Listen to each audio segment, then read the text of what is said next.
There are corners of the internet we're not meant to see. Digital abysses where curiosity comes with a heavy price. In June of 2015, a YouTube channel that specialized in obscure horror games, Obscure Horror Corner, opened a door to one of those corners, and what crawled out has haunted the nights of thousands. The channel's creator, a man who called himself Jamie, explained that he had downloaded a game through the Tor network from the deep web. The file had no name, just a string of numbers. The sender was anonymous, but their message was clear. I found this, and it's scaring the shit out of me. Jamie launched the game.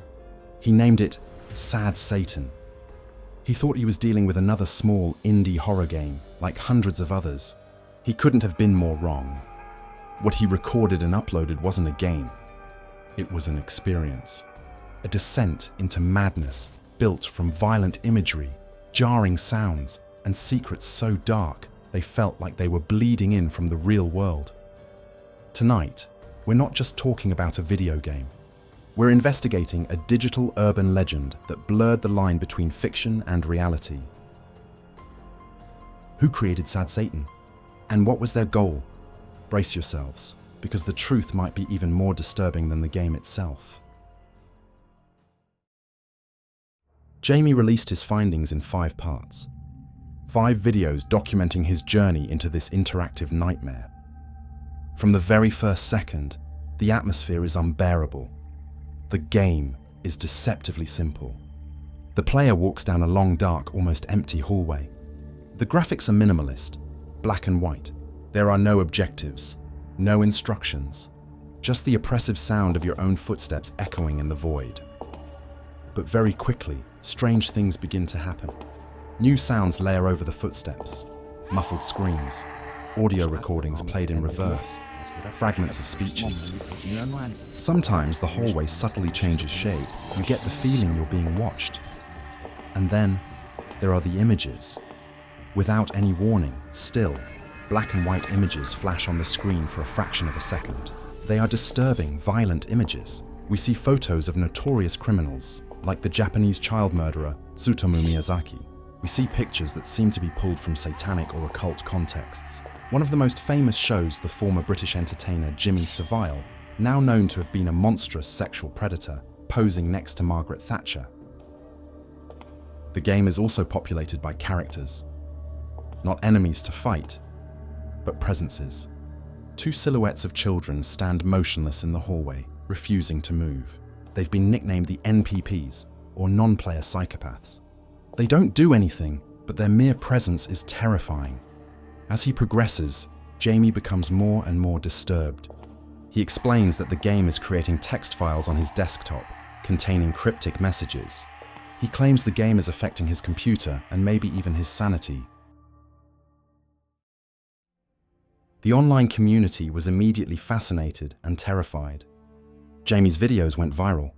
Thousands of users launched a full-blown investigation to uncover the secrets of Sad Satan. The first mystery was the audio. Sound experts analyzed the game's audio tracks. By playing them in reverse, they made some chilling discoveries. Excerpts from interviews with serial killers, like Charles Manson, were hidden in the audio mix. The second mystery was the alphabet. The game used a secret alphabet known as the alphabet of Zara. By translating it, the cryptic messages took on an even more sinister meaning. One of them read, "Sad, sad Satan," but the most shocking discovery was about the images. Many of the photos seemed to be linked to real-life child abuse cases. The connection to Jimmy Savile and Operation U-Tree, a UK police investigation into celebrity sexual abuse, became obvious. The game's creator seemed to have an obsession with these themes. The most common theory at the time was that Sad Satan wasn't just a game.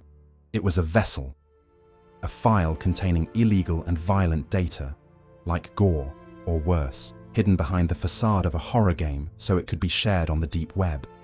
Jamie himself claimed he saw images so horrific that he refused to include them in his videos. Panic began to set in. Was Sad Satan a virus?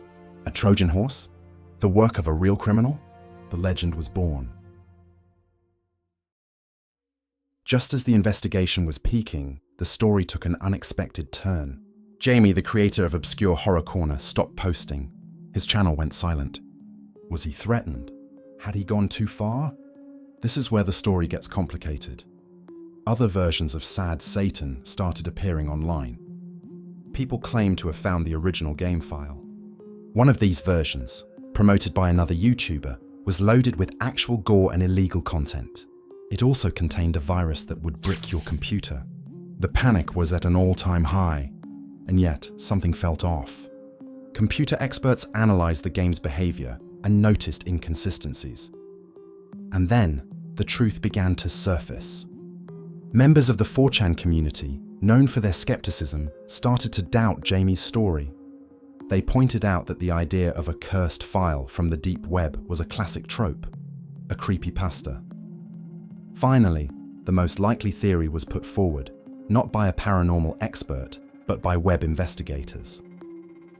What if Jamie made the whole thing up? According to this theory, Jamie never downloaded the game. He created it himself. He likely used simple game-making tools like the Terror engine, assembled images and sounds he found on the internet, and then fabricated the whole deep web story to create buzz. He played the part of the poor guy who stumbled upon a cursed file to make his story more believable. Those text files appearing on his desktop, easy to fake. The reversed audio, a classic horror trick. The shocking images, all available on the surface web. Jamie's silence after his videos blew up suddenly made sense. His hoax had taken on a life of its own, growing far beyond what he'd ever imagined. When other people started distributing real viruses and illegal content under the Sad Satan name, he likely got scared and decided to disappear. Today, it's almost universally accepted that the original version of Sad Satan, the one shown by Obscure Horror Corner, was a hoax, a brilliantly executed interactive creepypasta. It wasn't a cursed game, but the work of a talented content creator who perfectly understood the language of internet horror. However, the story of Sad Satan leaves behind a disturbing legacy. It showed just how easily a narrative can come to life online and become truth for thousands of people.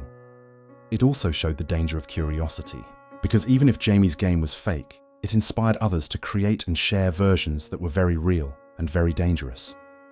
Sad Satan has become a modern urban legend, the story of a monster that we ourselves created. It reminds us that on the internet, the scariest things aren't always hidden in the depths of the deep web, but sometimes they're sitting right behind the screen of the person telling you the story.